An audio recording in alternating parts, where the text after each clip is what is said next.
Alright guys, for this video I'm going to show you how I clean the majority of my cartridge cases for my handguns. This isn't how I clean my rifle cartridge cases.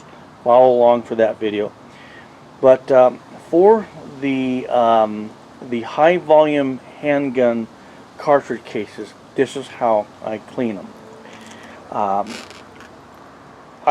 I abandoned the wet tumbling. Just too much involved, okay? My goal is I just want to shoot, and I want to shoot a lot.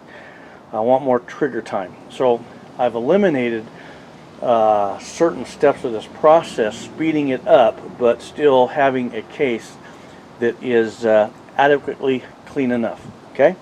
Anything more than that, and for me, in my opinion, I'm just kind of wasting my time. So I have my vibratory tumbler, and then I have my media. Now whatever media you want to use, corn cob media, you want to use walnut media. Don't get hung up on, you know, you see a corn cob or walnut and it has a particular brand name stuck to it. You just want any media that's cheap, and you want to buy it as much bulk as you can. Then I have a spray that I use, and I'll show you how I use it in just a moment. But what it is, it's going to put a bit of a polish on your brass, and it's going to keep it shinier for longer. You can take you some of this Armor All Ultra Shine Wash and Wax. Meguiar's makes one.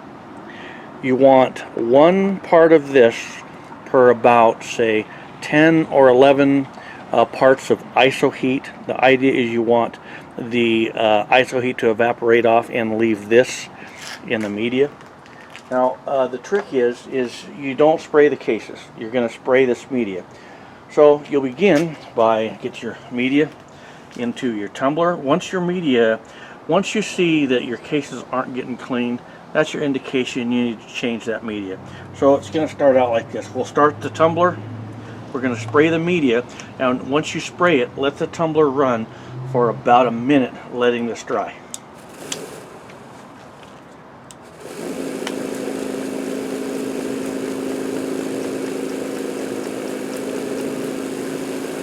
The more, the better job it does evaporating, the less clumping you'll have. You have to work with that. So we'll give that about a minute.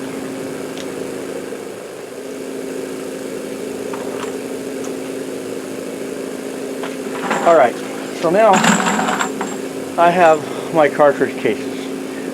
Just spent cases, previously fired. They haven't been decapped. And what I'm going to do, put them into there like that.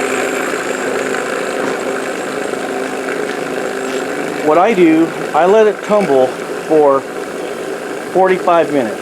Anything more than 45 minutes, I really can't tell if it really comes out any more clean.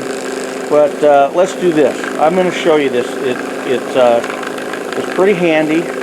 I'm in a hurry and I want to get these loaded. So I'm going to check back in 10 minutes. See you in 10.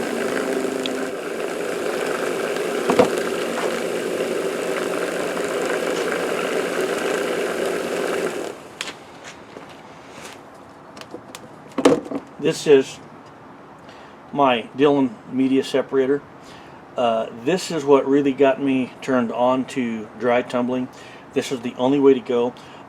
If I could do it different, the only thing I would do different is I would get this larger, and I would certainly get the vibratory tumbler that's larger. Obviously you see why. So get your Dillon separator, media separator open.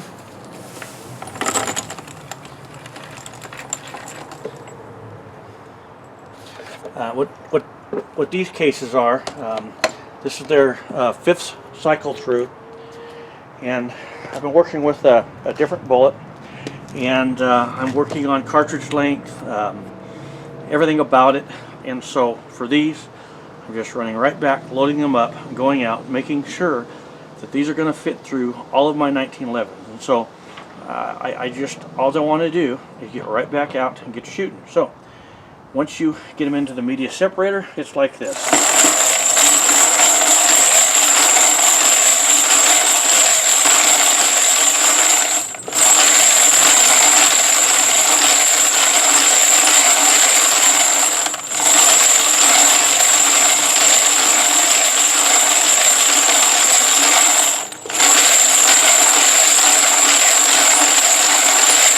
Okay, to get to a point where kind of shake it so it drops the level, so you're not dragging in it.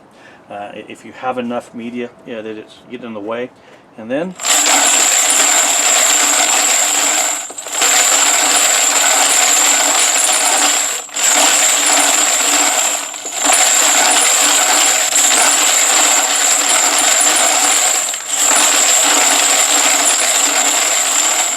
all right, now let me show you. That's just right at 10 minutes. Okay, these are ready to roll. What I've done, because I haven't universal decapped these, I've cut that time out. Now I haven't messed with the stainless steel pins, and I know you can do the stainless steel pins in a media separator just like that, and that's all good and fine. But the other time saver I've cut out is waiting on these to dry. I've cut that right out. Okay, the only time I would do this different, if I was really working up a special load for my 44 mag and I just wanted the universal decap and just throw them in with, you know, some rifle cases just because I want to. But in all reality, right now these are ready for my Dillon. I can throw them in there, I can get them loaded up, and I can get out to the range, and for me, that's all I want. So I just cut all that extra work right out. So in the amount of time you saw it take to me to make this video, that's how long this took. Guys and gals, that's the end of this video. God bless. We'll see you on the next.